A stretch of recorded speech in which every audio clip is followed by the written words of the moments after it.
Je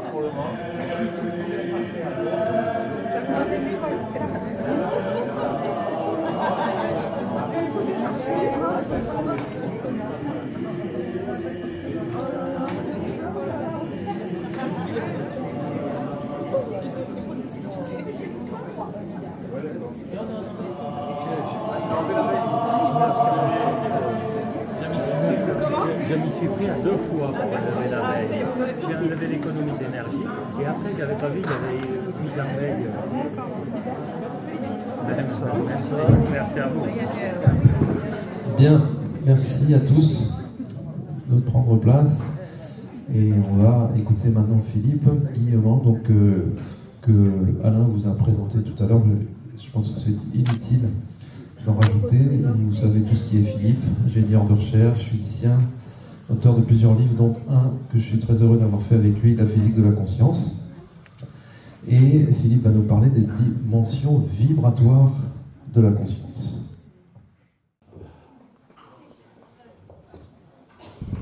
Bonjour à tous.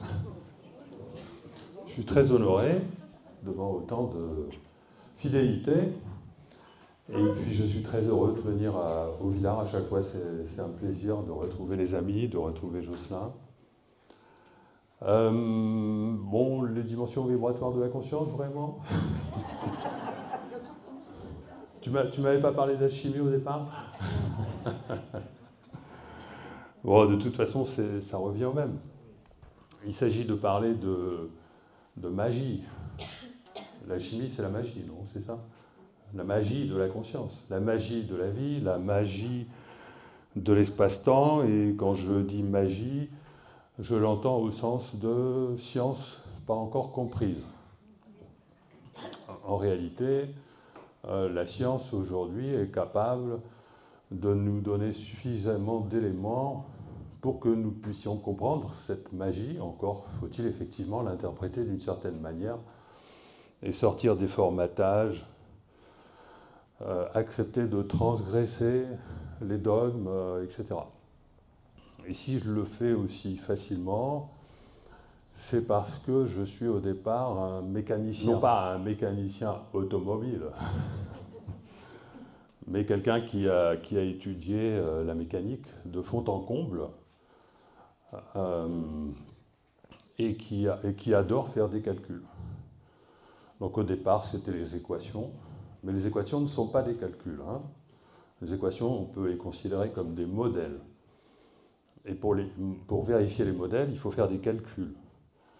Et souvent, on a une illusion, quand on est un chercheur scientifique en physique, qui nous vient du formatage dû aux équations. Les équations supposent un cadre qu'on a tendance à oublier. Et à partir de là, on n'est plus capable d'en relativiser les conséquences. Donc, en physique, lorsqu'on utilise des équations, on a tendance à ne plus être capable de relativiser les conséquences de cet usage, qui sont l'acceptation de dogmes tels que le déterminisme, la causalité, le matérialisme. Et comme tout ça ne fonctionne pas, on utilise le hasard pour résoudre les problèmes résiduels. Et moi, c'est quelque chose qui a commencé par le déterminisme et rapidement la causalité. C'est un problème auquel je suis sensible depuis mon jeune âge, depuis l'âge de 13-14 ans. Et ayant lu beaucoup de philosophes, vers 15, 16, 17 ans, ayant lu aussi beaucoup de physique avancée à cet âge-là, je lisais des livres de vulgarisation, bien entendu, j'ai compris que la science avait un problème avec son déterminisme et par conséquent avec ses équations, parce que ce sont les équations qui imposent l'illusion du déterminisme. Et ma particularité, enfin, j'aborde à chaque fois mes conférences autrement, hein, pardonnez-moi, et là j'ai décidé de le faire sous cet angle, ça m'est venu ce matin durant une petite balade au bord de la Garonne. Et donc, moi, ma particularité, c'est que j'adore faire des calculs et de pousser les calculs jusqu'au bout. Donc, les calculs de mécanique, la mécanique qui vous dit que tout est mécanique finalement, hein, on croit que tout est mécanique. La pensée dominante mainstream en sciences et nous provient du siècle des Lumières en fait. Les véritables Lumières étant apparues à la Renaissance, un siècle avant, mais au siècle de Lumière, au XVIIIe siècle, on a finalement éteint les Lumières parce qu'on a finalement considéré que l'affaire était close, tout est mécanique, on avait compris les mouvements des astres, on était capable de les calculer, on était capable de calculer plein de choses, c'était la naissance aussi de la thermodynamique, le moteur à explosion, on était capable de simuler des jets de tir, enfin tout un tas de choses extrêmement compliquées, et finalement ça nous a plongé dans l'illusion proposée par les équations, hein, finalement, que tout était mécanique, et on a oublié de vérifier en faisant les calculs. On a oublié de faire les calculs jusqu'au bout. Et j'ai passé ma vie à faire les calculs jusqu'au bout. Donc j'ai passé ma vie, enfin pas ma vie, j'ai passé ma vie, bien entendu, au départ à maturer tout ça. Tout ça pourquoi? Parce que j'essayais de comprendre le hasard à travers le phénomène de synchronicité dont il était absolument indispensable de comprendre la provenance, parce que c'était impossible, puisque si tout est mécanique, il ne peut pas y avoir de synchronicité. Jusqu'au jour où j'ai fini par comprendre d'où venait le problème, et j'ai décidé de me mettre à faire des calculs. Voilà. Et donc, ce que j'ai trouvé est absolument... ça m'a vraiment... J'anticipais ce résultat-là, mais pas à ce point-là. Et pour arriver à vous faire comprendre ce que j'ai trouvé, grâce à des calculs de billard extrêmement poussés, en allant vraiment jusqu'au bout, c'est-à-dire que quand vous faites des calculs de billard, ça paraît simple au départ, et puis à un moment donné, vous êtes confronté à ce qu'on appelle un multivers de possibilités. Et je suis allé au-delà de ce multivers de possibilités et j'ai constaté des choses fantastiques. Voilà. Enfin, je le résume d'une manière un peu... Je vais vous expliquer. Le quantique, le multivers et tout ça. Parce que c'est la clé de la magie, en fait. Si la magie est possible, si notre conscience est capable d'influer sur notre réalité, futur, essentiellement, c'est parce que nous vivons dans un multivers et non pas dans un univers. Jocelyn, tout à l'heure, a commencé à vous donner un peu les fondements de tout ça, en parlant du fait qu'on vit dans une réalité qui est plus une matrice qu'une réalité telle qu'elle nous apparaît. C'est-à-dire que la réalité telle qu'elle nous apparaît, disait-il, c'est quelque chose qui finalement est construit de manière à ce que nous nous y adaptions, mais le réel véritable n'a pas cette nature que nous voyons. C'est plutôt quelque chose qui est comme une projection holographique. Effectivement, c'est ce que la physique nous invite à penser. Elle nous invite à penser véritablement que l'espace n'existe pas parce que l'espace, il a tout un tas de propriétés qui font qu'il ne peut plus être de l'espace parce que les physiciens le trouent, le courbent, le mettent en vibration, etc., etc., et en plus le rendent non local. Donc toutes les propriétés de l'espace disparaissent et on est amené véritablement à considérer que l'espace-temps n'existe pas tel que nous percevons, ni le temps, ni l'espace, et c'est une tendance dominante en physique que de considérer que l'espace-temps est quelque chose d'émergent. C'est dans ce cadre-là qu'on est amené à relativiser les équations parce que la conséquence de cela, c'est que la quantité d'informations dans l'espace-temps, elle est finie. Si l'espace-temps est émergent, si c'est une construction, cette construction, elle n'est pas composée d'une quantité infinie d'informations. Et ceci est confirmé par trois grands principes en physique qui sont le principe holographique, qui implique une quantité d'informations finie dans l'univers. Quand je parle de quantité d'informations finie, je parle d'informations observables, hein. Je parle d'informations perçues. Je ne parle pas du réel sous-jacent. Je pars de tout ce qui peut être mesurable.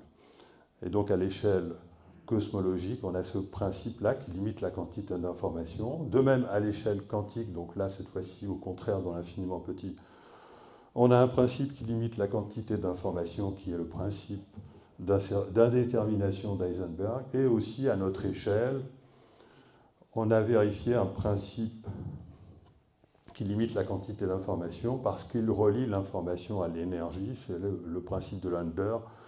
Et on comprend qu'il ne peut pas y avoir d'énergie limitée, et donc l'information est limitée. Donc ceci est vraiment très très costaud. C'est ce principe de base qui consiste à dire nous devons raisonner à partir d'un univers qui a une quantité d'informations finie, c'est vraiment quelque chose sur lequel on peut se reposer. Parce que tout nous invite à le penser. La seule chose qui nous empêcherait de le penser, c'est l'idée que l'espace existe réellement. S'il existait réellement, il serait continu. S'il serait continu, on pourrait zoomer à l'infini dessus, donc la quantité d'informations devrait être illimitée. Ce n'est pas le cas. Et donc ça nous oblige à relativiser les équations. Et moi, ça m'oblige à en tenir compte dans mes calculs de billard. Voilà, c'est de ça dont j'ai tenu compte, ce qui m'a obligé à utiliser des méthodes de calcul d'enfer. Enfin, je ne peux pas vous les décrire, mais je me suis éclaté à faire ça, parce que ça, c'est mon Graal à moi. J'adore résoudre ce genre de défis. J'ai passé ma vie à faire du calcul et il fallait que je fasse cela. Et donc, ce que j'ai trouvé, c'est... Enfin, j'aimerais vous en faire saisir la raison pour laquelle ça m'a véritablement émerveillé. Parce que vous pouvez peut-être comprendre qu'à partir du moment où on limite la quantité d'informations, au bout d'un certain temps, les calculs de billard conduisent au fait que, vu que le billard est chaotique, il apparaisse une multivers de possibilités. Parce que les boules, à force de rentrer en collision, elles finissent par perdre leur information. Ceci a même été confirmé par des matheux qui ont fait des calculs, ils ont même reçu des prix pour ça, qui ont montré que les boules de billard perdaient petit à petit l'information concernant leurs conditions initiales. Elles ne savent même plus d'où elles viennent. Et le mouvement devient ce qu'on appelle brownien. On finit par avoir un mouvement au hasard. Et donc ça crée, dans un premier temps, un multivers de possibilités. Ça, c'est compris. C'est compris par les physiciens, ce n'est pas forcément admis par tous. Mais il apparaît un multivers de possibilités dont j'ai pu quantifier le fait qu'il était indépendant de l'échelle, qu'il était indépendant de la précision des calculs, etc. Bon, je vous passe là-dessus. Mais ce qui est merveilleux, ce que j'ai trouvé, c'est que, donc, après cette première catastrophe où les calculs ne fonctionnent plus parce qu'il n'apparaît non pas un seul futur, mais une multiplicité de futurs, apparaît une deuxième catastrophe, et le billard devient quantique. Ça veut dire quoi? Ça veut dire qu'il n'y a plus aucun lien avec les conditions initiales qui empêchent les boules d'être où elles veulent. Chacune des boules d'un billard, lorsque vous prolongez le temps de calcul au-delà d'environ 3 fois le temps à partir duquel le multivers apparaît, eh bien, il apparaît une situation où, cette fois-ci, le multivers explose tellement, le nombre de possibilités du multivers explose tellement que le billard devient littéralement quantique, c'est-à-dire que les boules sont partout à la fois. Ça, c'est nouveau. Ça n'avait pas été mis en évidence. Et si on accepte ce résultat, moi personnellement j'en suis certain, c'est dans mes tripes, c'est dans mes efforts intellectuels pendant des années. J'ai pris des précautions considérables, donc c'est vraiment dans mes tripes. Ça me permet de comprendre l'ontologie du réel, et en fait ça me permet de comprendre, de diviser l'ontologie du réel en 3 catégories. Première catégorie, l'univers classique, celui que nous vivons, la réalité que nous vivons chaque jour, la réalité apparemment déterministe, apparemment mécanique, apparemment décrite par des lois physiques de manière immuable, auquel cas on serait dans un déterminisme laplacien, et puisque notre futur est déjà réalisé, il serait impossible de le changer. Je vous la fais courte concernant le futur déjà réalisé. J'ai fait 200 conférences où j'ai expliqué, je ne vous explique pas pourquoi le futur est déjà réalisé. La question concernant le futur consiste simplement à savoir dans quelle mesure il est déjà réalisé, c'est-à-dire est-ce qu'il peut être encore configuré, si c'est le cas, est-ce que c'est parce qu'il est totalement configuré et qu'il peut changer, etc. Ça, je ne vais pas rentrer là-dedans. Je reviens sur ce que je disais, sur les 3 ontologies du réel. L'ontologie classique, donc ça c'est la science traditionnelle. Ensuite, le multivers. Le multivers, c'est le fait que chacun d'entre nous, chaque système dans l'univers, quelle qu'en soit l'échelle, est un système qui, au bout d'un certain temps, finit par... la causalité ne permet plus de le décrire de manière unique et il finit par exploser en une multitude de possibilités. C'est-à-dire que vous, par exemple, prenons la vie d'un individu, ce que vous allez faire là, dans la journée, peut-être demain, est peut-être déjà parfaitement décrit, et puis il y aura des moments où les choses vont changer et où vous aurez des choix à faire, et ce ne sera peut-être pas conscient. En tout cas, si vous êtes comme une boule de billard, il y aura des moments où il y aura des bifurcations et où les choix apparemment ne sont pas déjà faits concernant ce que vous allez faire, mais si on considère que le futur est déjà réalisé, ils sont déjà faits, mais ils pourraient changer en cours de route. Voilà. Ça, c'est deux visions différentes, mais on va y revenir. Et puis, il y a...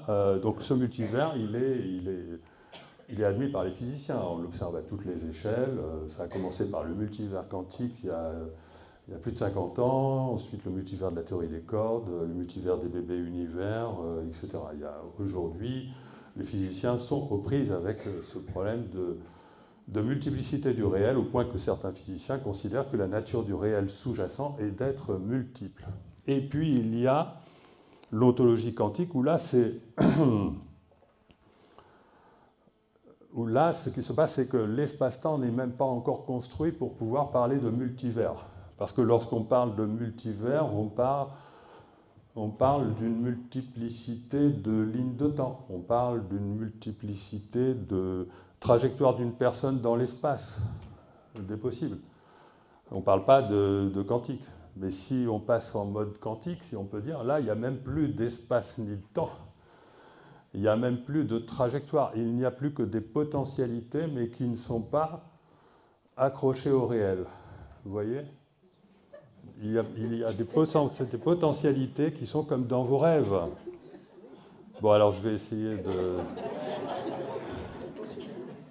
J'emploie peut-être des termes un peu... Il y en a qui comprennent un peu ? Oui, il y en a une. Bon.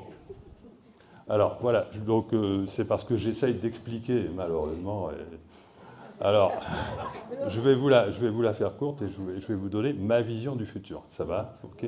On va le faire. Donc, pour moi, le futur est déjà réalisé, mais c'est quelque chose qui change tout le temps. Et qui, en fait, qui change tout le temps, qui est en évolution permanente. En dehors du temps, bien sûr, parce que le temps nous sert à décrire le futur. Si on veut décrire un futur qui évolue, bon, après on va finir par raccrocher avec la diapo, là. Si on veut parler d'un futur qui évolue, il faut vous visualiser des lignes de temps qui sont en train de se former dans le futur.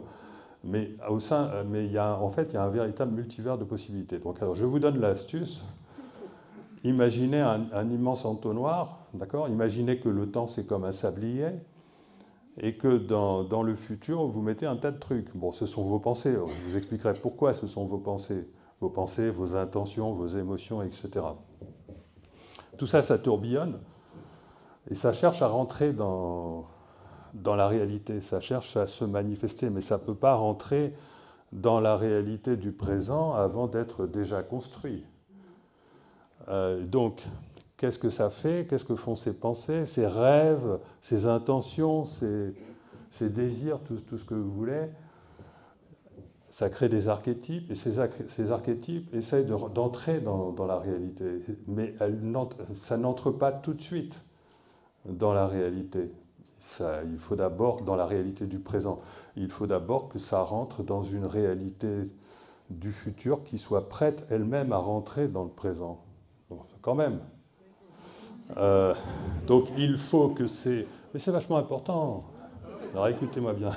Il faut que ces archétypes qui sont comme des petits morceaux d'événements s'additionnent les uns aux autres pour former une véritable ligne de temps.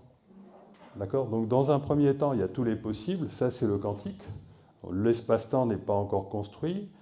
Dans un deuxième temps, le multivers est en train de se former, c'est-à-dire que vous avez un certain nombre de possibilités de trajectoires concernant votre futur qui sont déjà prêtes, mais elles ne sont pas encore uniques. Et dans un troisième temps, vous les observez, dans le présent se produit quelque chose qui fait que s'il reste encore deux possibilités, ben, il n'en reste plus qu'une par votre observation, parce que le cerveau n'est pas capable de voir une multiplicité de réalités. Le cerveau n'est capable de percevoir qu'une seule réalité. Voilà, donc il y a bien trois ontologies là. Il y a bien le présent dans lequel on perçoit une seule réalité de manière qui s'appelle classique. Il y a le futur, on va dire le futur proche, dans lequel il y a un multivers de possibilités, c'est-à-dire que demain, vous avez la possibilité de faire deux choses différentes, vous n'allez en faire qu'une seule, mais dans votre futur, ces deux choses sont là. Et puis il y a après-demain ou l'année prochaine, enfin, tout ce qui constitue une source d'innovation concernant votre avenir, votre futur, tout ce qui pourrait éventuellement modifier votre ligne de temps, elle, votre ligne de temps, elle est toujours parfaitement construite à tout moment, mais elle évolue beaucoup plus dans le futur qu'elle évolue dans le futur proche, et puis elle finit par être complètement figée dans votre présent. C'est très important hein, de comprendre ça, parce qu'après, ça permet de comprendre plein de choses. Donc je suis en train de vous parler des bases d'une manière différente de la manière dont je le fais d'habitude, mais ça, c'est ma marque de fabrique. C'est un risque que je prends à chaque fois, soit d'être plus clair, soit d'être moins clair. Et donc, alors, à partir de là, voilà, à partir de là, on peut raccrocher à ce que nous disent les meilleurs des physiciens, les grosses pointures en physique en France.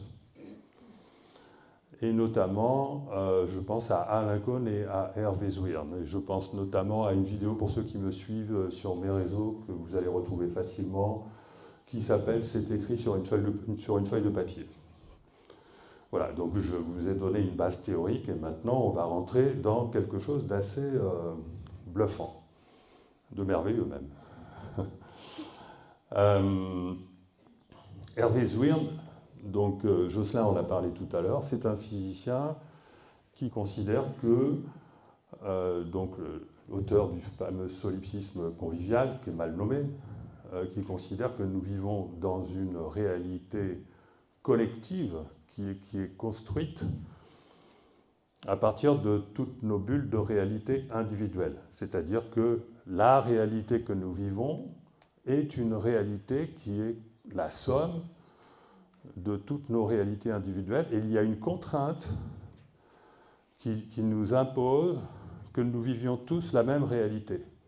Cette contrainte, elle vient de ce qu'on appelle, enfin les ésotéristes appellent l'incarnation.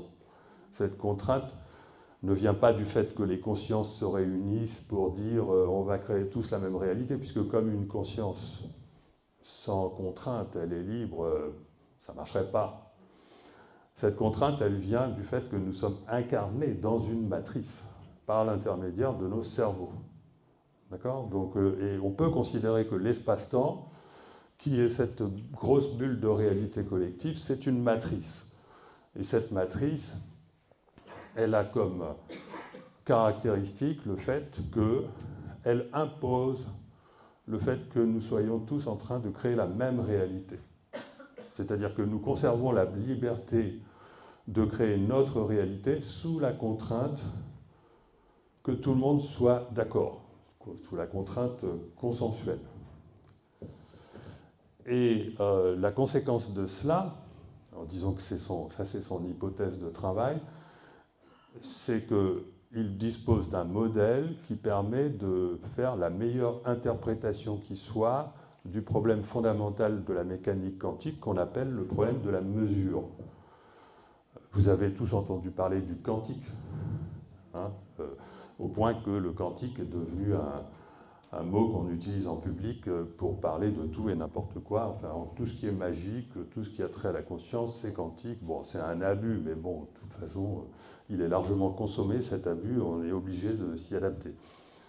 En réalité, la magie du quantique vient de là. La magie du quantique, c'est simplement le fait que lorsqu'il y a un observateur qui observe une réalité qu'on va appeler non manifestée plutôt que de l'appeler quantique, hein, eh bien cette réalité se met à se manifester de façon unique. Et donc Hervé Zwirn en a déduit que c'est... Enfin, il en a déduit, il a démontré à son sens, tout est toujours contestable, que c'était l'interprétation à la fois la plus simple, la plus élégante et en même temps la plus inacceptable pour l'intuition courante du matérialiste, hein, parce que pour l'intuition du spiritualiste, au contraire, aurait plutôt tendance à l'accepter. C'est cette idée que donc ce qui est manifesté dépend simplement de l'observateur. Ça a pour conséquence la chose suivante que j'exploite dans mes stages. Dans mes stages, j'utilise des générateurs quantiques de nombres aléatoires pour calculer pour chaque participant une image avec une légende. Cette image est choisie parmi pas loin de 2000 images et la légende est choisie parmi pas loin de 1000 citations, ce qui donne plus d'1 million de possibilités de rendu. Et la question étant, quand est-ce que... Alors, ce que je fais, c'est que j'imprime pour chaque participant donc, cette image accompagnée d'une légende et je les mets dans des enveloppes en prenant soin de ne pas regarder par différentes méthodes ce qui a été imprimé en les mettant dans les enveloppes et puis quelques jours après, actuellement quelques jours après, je les distribue aux participants. Et là, la question, elle est... Quand est-ce que se manifeste le contenu de l'enveloppe? Est-ce que le contenu de l'enveloppe se manifeste au moment où le tirage quantique a lieu? C'est-à-dire les calculs d'ordinateurs qui choisissent l'image et qui choisissent la légende. Est-ce que c'est à ce moment-là que ça se manifeste? Ou alors, est-ce que ça se manifeste lorsque c'est imprimé sur une feuille de papier? Parce que là, c'est imprimé, donc on se dit ça ne peut pas changer. D'accord? Est-ce que ça se manifeste à ce moment-là? Ou est-ce que ça se manifeste seulement au moment où quelqu'un ouvre l'enveloppe et regarde ce qu'il y a dedans? Eh bien, voilà, je vous informe que j'ai vérifié la théorie de Hervé Zwirn et que sur ce coup-là, j'en ai déduit qu'il avait parfaitement raison, de manière absolument bluffante. Hein. Vous me poserez des questions tout à l'heure si vous voulez, je ne vais pas rentrer dans le détail, sinon je vais être trop long. Mais pour moi, il est absolument sûr et certain à 100%, hein, pas à 99,9%, il est sûr et certain à 100% que la réalité de ce qu'il y a à l'intérieur de l'enveloppe ne se manifeste qu'au moment où un observateur regarde ce qu'il y a dans l'enveloppe. D'accord? Et on peut généraliser ça. Ça vous étonne un peu, j'espère? Non? Parce qu'il y en a qui ne peuvent pas l'accepter. Un physicien comme Alain Cohn, qui avait une conversation avec Hervé Zwirn il y a 2 ans, qu'on trouve sur le web, il n'accepte pas ça. Et même moi, je me dis, ouais, c'est quand même assez fantastique. C'est-à-dire, ça a plein de conséquences. Hein. Ça a comme conséquence le fait que le passé peut ne pas être encore configuré et qu'il se configure seulement dans le présent, voire dans le futur. Ça a plein de conséquences. Et donc là, on est dans la physique la plus avancée, la physique mainstream, qui nous est proposée par des physiciens éminents, qui sont tout à fait respectés, quand même. Donc voilà, ça aurait été bien qu'on soit au courant dans les médias, mais bon, les médias, bien sûr, ce n'est plus ce que c'était. Bon, et moi je vais au-delà de ça, c'est-à-dire que et en même temps, je mets en garde, ce n'est pas parce qu'on observe que la réalité est toujours en train de se créer. Moi, je pense que dans la plupart des cas, la réalité est déjà créée dans le futur.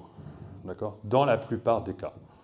Elle est déjà créée dans le futur pendant un certain temps, sauf à certains moments où là, l'univers a besoin qu'il y ait un observateur pour savoir qu'est-ce qui va se passer. Qu'est-ce que l'observateur va voir et est-ce qu'il va aller à droite, est-ce qu'il va aller à gauche, ce qu'on appelle le passage du kairos. Si vous ne me comprenez pas, vous pouvez passer votre temps à regarder ça, au moins, ce petit slide. Et donc,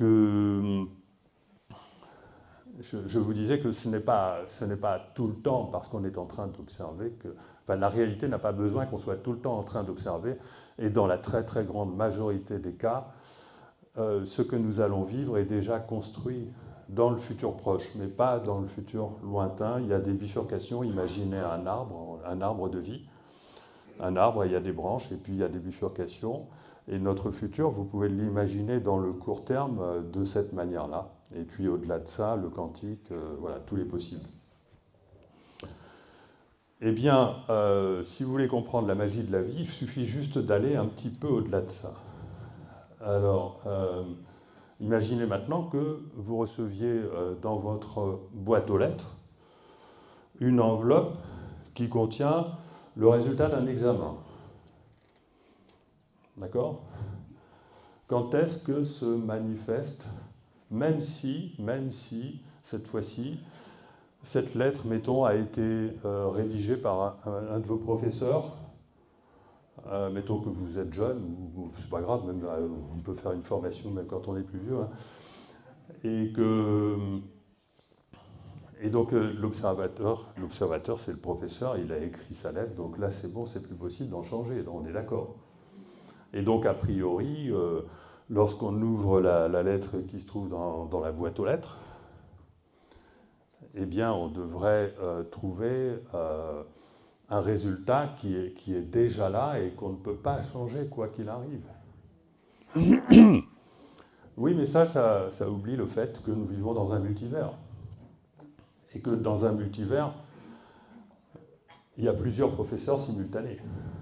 C'est-à-dire que le professeur qui vous met telle note et le même professeur qui vous met une autre note, parce que dans le futur, dans les possibilités que vienne à vous l'information selon laquelle le professeur va vous mettre telle note, il y a, de votre point de vue, un certain nombre de possibilités qui peuvent dépendre de, par exemple, l'humeur du professeur au moment où il a corrigé votre copie. Enfin, vous pouvez imaginer... ou qu'est-ce qui s'est passé à ce moment-là, si on lui a fait un compliment à ce moment-là, il a tendance à mettre une bonne note. Donc en fait, il y a une multiplicité de professeurs. D'accord ? C'est ça le sens du fameux multivers, avec les myriades de doubles. Il n'y en a qu'une seule qui est vécue.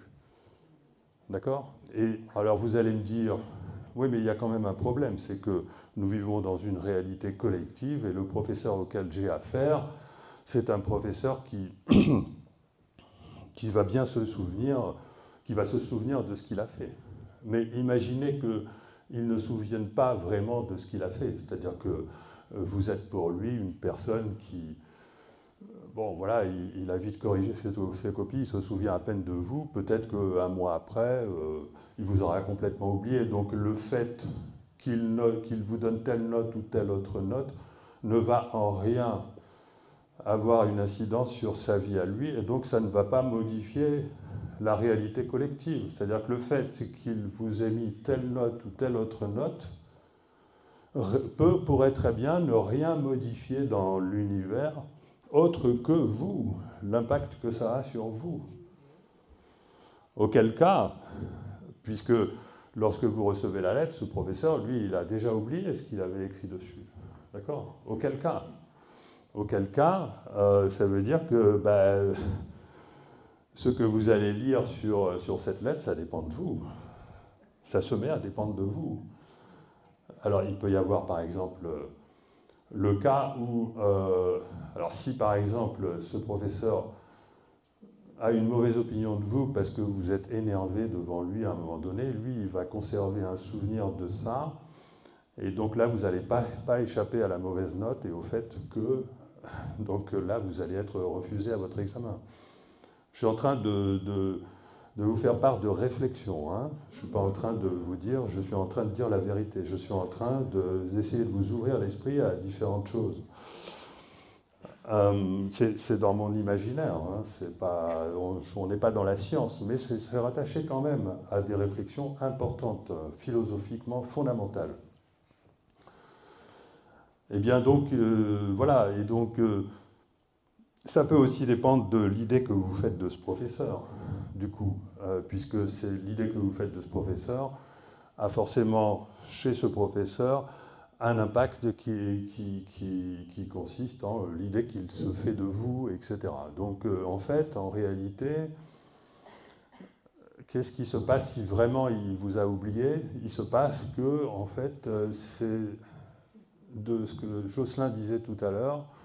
Quel terme tu utilisais? La notion d'ancrage, la notion de... oui, le fait de s'accrocher à une ligne de temps ou plutôt qu'à une autre.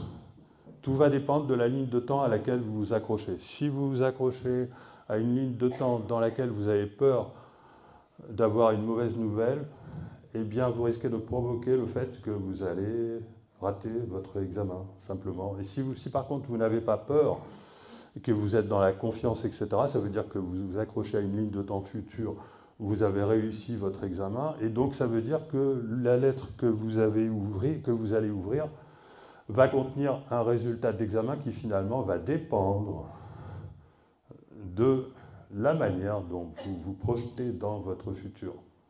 D'accord ? Voilà, et donc si je vous raconte cette histoire, c'est parce que c'est un cas encore intermédiaire entre...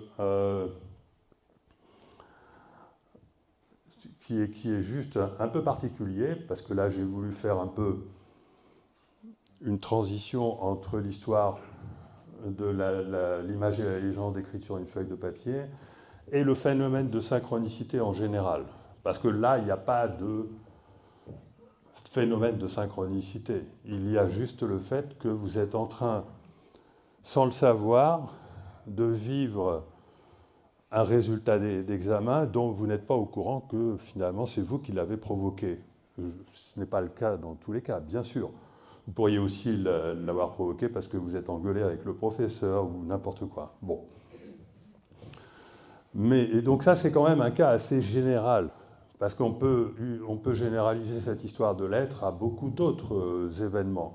Et d'une manière générale, je vais en venir maintenant à la théorie que je propose, qui est de dire que alors, parce qu'il y a trois ontologies du réel, parce qu'il y a l'ontologie classique où tout est déterminé mécaniquement, puis il y a ce fameux multivers où il y a différentes possibilités de réalisation, et au-delà de ça, il y a tout ce que vous pouvez poser en pensée dans votre futur et qui peut finalement contribuer à construire ce multivers de possibilités. Et donc ça vous explique, et ça, bon, je ne veux pas être trop long, mais là, je vais en venir à cette histoire de vibration de la conscience, pour expliquer comment c'est possible de configurer son futur de cette manière, par nos pensées, par nos émotions. Eh bien, ça passe par notre structure vibratoire, c'est-à-dire que ça passe par nos émotions. Si je reviens à mes calculs de billard, je le vois, je peux le conclure. Je vous ai dit, en faisant des calculs de billard, Au bout d'un certain temps, je m'aperçois que il existe une multitude de possibles, plus qu'une multitude, c'est-à-dire que les boules finissent par être partout à la fois. Mais si je me mets à tenir compte d'une information dont je ne tenais pas compte au préalable, je peux à nouveau calculer une seule ligne de temps pour mes boules. C'est-à-dire que les boules, elles ont perdu leur information, mais l'espace, lui, continue à pouvoir fournir de l'information sur les boules, parce que l'espace, lui, il vibre. Et l'espace, c'est la conscience. Bon. L'espace, c'est la conscience, c'est quelque chose, je vous en ai parlé un peu tout à l'heure. Il faut considérer deux types d'espace. Il faut considérer l'espace vide et il faut considérer le vide. Il y a une différence entre ces deux choses-là. L'espace vide, c'est l'espace construit correspondant à notre réalité collective. Mais notre conscience ne fait pas partie de cette réalité collective. Elle est en dehors de l'espace-temps et elle correspond à l'information du vide. C'est parce que le vide a une action sur le réel que notre conscience a une action sur le réel. L'action du vide sur le réel peut être comprise en faisant vibrer le vide.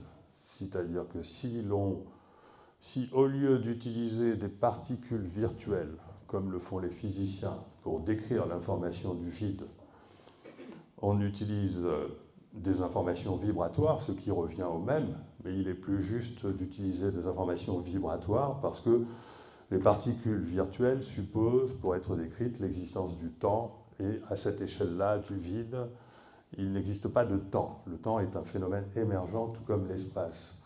Donc on peut considérer que le vide est comme, alors je vais la faire courte, est comme un océan. Jocelyn en parlait tout à l'heure, c'est exactement ça. Le vide est l'océan de conscience à partir duquel naît la matérialisation de cet océan, les îlots à la surface de cet océan, pourquoi pas les glaciers. Et donc ce serait la différence entre la conscience et la matière. La matière serait une cristallisation de la conscience et la conscience ne serait autre qu'une matière réveillée. On aurait juste... La différence entre la matière et la conscience, c'est que la matière ne pourrait plus évoluer hors du temps, alors que la conscience pourrait continuer d'évoluer hors du temps. Lorsque je parle de hors du temps, je sous-entends qu'il faut introduire plusieurs dimensions au temps. Et c'est quelque chose d'obligatoire à partir du moment où vous envisagez la possibilité que le futur puisse évoluer. C'est comme la trajectoire d'un GPS. La trajectoire d'un GPS qui décrirait votre futur, vous n'avez pas de mal à vous imaginer qu'elle est capable d'évoluer. Vous pouvez en changer les conditions finales et vous pouvez changer aussi le trajet. Et en ne suivant pas le trajet prévu, l'univers, le GPS, va recalculer votre trajet. C'est comme ça que c'est la meilleure façon de visualiser votre futur individuel. Eh bien, on peut calculer que les vibrations du vide, mettons que le territoire de votre GPS soit comme un véritable territoire matériel dans le futur, c'est pas matériel, c'est informationnel. Mais on peut montrer par le calcul que le fait de faire vibrer le vide, simplement, même pas le territoire lui-même, le vide de ce territoire, va modifier la trajectoire du GPS. On peut le montrer, ça. Et ça veut dire quoi? Ça veut dire que les vibrations du vide qui sont liées à votre conscience sont capables de modifier la trajectoire du GPS de votre futur. Et on peut montrer que les vibrations les plus élevées en fréquence vont permettre d'adresser, le mot adresser, ça veut dire, c'est la même chose que ce que disait Jocelyn, c'est le fait de manifester dans le futur une réalité plutôt qu'une autre, le fait de accrocher, ancrer une réalité future plutôt qu'une autre.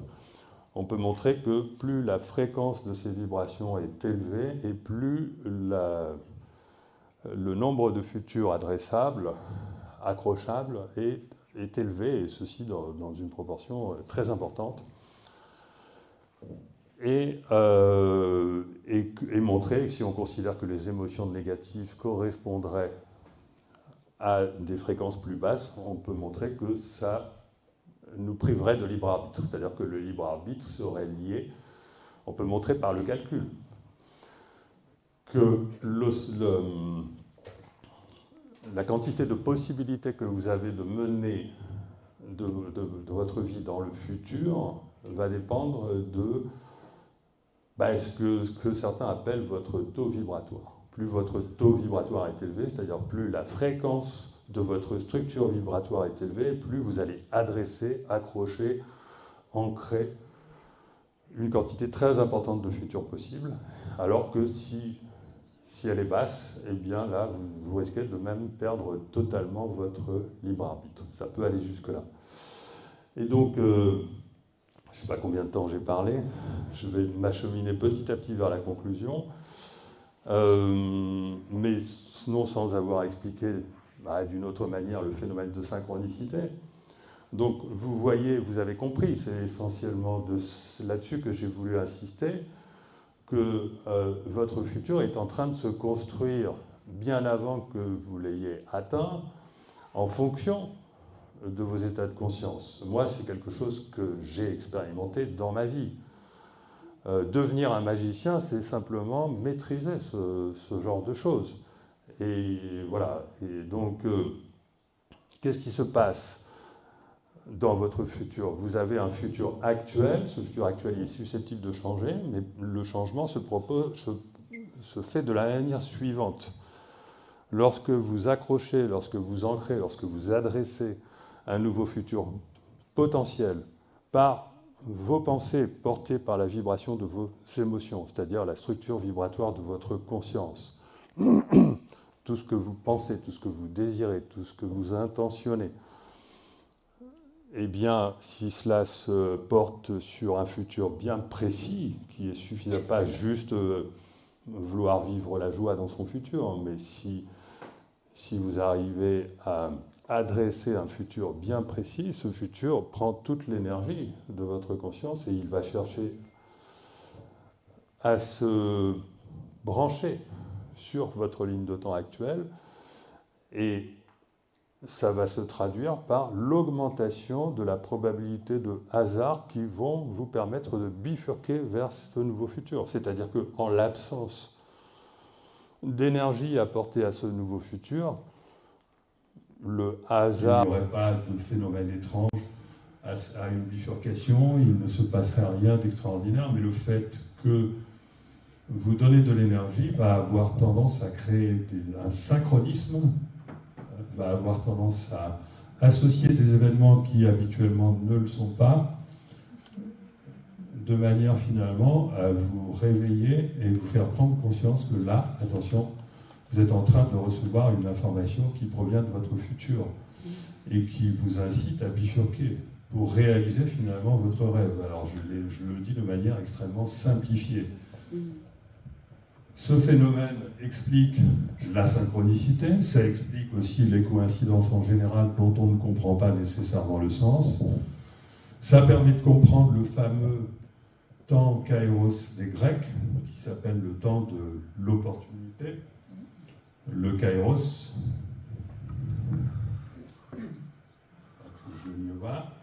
c'est-à-dire que vous êtes sur une ligne de temps et à un moment donné, il se passe quelque chose. Les Grecs appellent ça un jeune chevelu. Si vous récupérez la touffe de cheveux au moment où il passe, c'est bon, vous avez gagné le pompon. Enfin bon.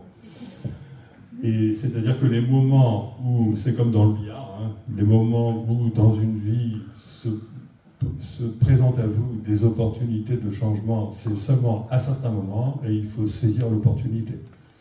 J'aime bien par exemple donner l'exemple, ça peut être du petit rien. Le petit rien comme le papillon qui passe devant votre regard, qui vous dévie le regard et du coup vous reconnaissez quelqu'un. Et là, vous pouvez prendre la décision d'aller le voir et ça va vous changer votre vie, ou pas. Bon, il peut y avoir trois cas en fait. Il peut y avoir le cas où vous ne détectez pas le papillon, enfin en tout cas ça ne vous dit rien, pourtant il est là. Le kairos passe. Le cas où détecter ce que vous indique le papillon, et là, libre arbitre. Le cas où vous dites, bon ben non, mais oui, mais non, je ne vais pas aller voir cette personne, et le cas où vous allez la voir, ce qui est conseillé, hein, en quel cas. Et là, c'est susceptible de changer votre vie. Donc vous voyez, c'est pas forcément des synchronicités, mais ça permet de comprendre la poésie de la vie, en fait. Ça permet de comprendre toutes les subtilités de votre parcours de vie. C'est-à-dire que la réalité, elle est infiniment plus riche à vivre que ce qu'on peut nous apprendre à l'école, dans des livres, même pas forcément de sciences. C'est-à-dire que finalement, une fois qu'on a compris que notre futur dépend réellement de nos intentions, dépend réellement, on va dire plutôt, de notre état de conscience permanent, c'est-à-dire notre structure vibratoire fondamentale, celle qui est là tout le temps. Elle est en général dans l'inconscient, parce que ce qui est dans notre conscience, ça varie tout le temps. Donc c'est pas ça qui va permettre d'adresser un futur précis. Par contre, ce qui est dans notre inconscient, si vous avez réussi à faire germer la foi dans votre inconscient, si vous arrivez à faire rentrer cette confiance, la foi, ce n'est rien d'autre que le fait d'avoir capté, alors oui, ça j'en ai pas parlé, la vibration de votre soi. Parce qu'il y a aussi une autre façon de changer la trajectoire de votre GPS, qui est de changer le futur. Mais ça, ce n'est pas notre juridiction. C'est la juridiction de cette autre partie de nous-mêmes, qui est une conscience aussi, puisqu'il n'y a que la conscience qui permet de façonner l'espace-temps, et qui se trouve, on va dire, de l'autre côté de l'univers. De l'autre côté de l'univers, dans son antimatière, dans ce qu'on appelle l'univers miroir, l'univers conjugué, l'autre versant, l'univers jumeau. Si on peut adopter ce modèle, vous l'adopterez facilement pour ceux qui ont lu les dialogues avec l'ange. Dans les dialogues avec l'ange, d'ailleurs j'ai repris ça ici, on parle du monde créateur et du monde créé. On dit que le monde créé est situé entre le début, le commencement et la fin, et que le monde créateur est situé entre la fin et le commencement. Et qu'il y a donc ces deux réalités. Et dans le monde créateur, il y a votre âme, votre esprit, votre soi, votre ange. Je ne vais pas détailler ici les différentes nuances. Et c'est à cela qu'il importe de se relier si on veut capter la vibration de notre meilleur futur, parce que lui, il est capable d'aller visiter tous nos futurs, de même que nous, on est capable d'aller visiter une ville. Lui, en plus, il est capable de le faire en pensée, il n'a même pas besoin d'utiliser un véhicule et de prendre du temps. Le temps n'existe pas de l'autre côté. Donc votre soi est capable d'explorer toutes vos potentialités. Et il est capable de ressentir que ça, c'est fait pour vous. Que tel endroit où il se trouve dans le multivers du soi, c'est quelque chose dont il aimerait que vous y parveniez, parce que c'est votre raison d'être, puisque c'est lui qui a choisi. En quelque sorte, c'est lui qui est votre être, plus que vous-même. Et donc, si vous arrivez à capter la vibration de votre moi profond, de votre soi, ça veut dire que vous captez la vibration qui est la vibration qui va vous permettre d'adresser, d'ancrer votre meilleur futur. Et donc ça, si vous conservez ça dans votre cœur, et si ça reste dans votre inconscient, là, vous devenez un magicien. C'est-à-dire que vous ne savez pas comment ça va se réaliser, mais il suffit simplement d'être attentif à ce qui se passe, sans chercher à ce que le mental s'en empare. Parce que dès que le mental s'empare de ça, mais alors, il faut que je fasse attention. Non. Faire attention, ça ne veut pas dire il faut que... Et là, donc si vous arrivez à vous libérer de votre mental, donc ça implique un déconditionnement, alors je le répète, lâcher prise, se détacher, avoir confiance. Donc à ce moment-là, votre mental ne va pas parasiter et faire de cette chose naturelle une recherche, ce qui serait contre-productif, Il ne faut pas chercher pour trouver, il ne faut surtout pas chercher. On cherche après avoir trouvé. On ne cherche jamais avant d'avoir trouvé. Ça, c'est la grande leçon de ma carrière. À ce moment-là, donc, vous arrivez à ancrer définitivement ce meilleur futur et il va se réaliser. Voilà. Et je vais terminer là-dessus et on va passer aux questions.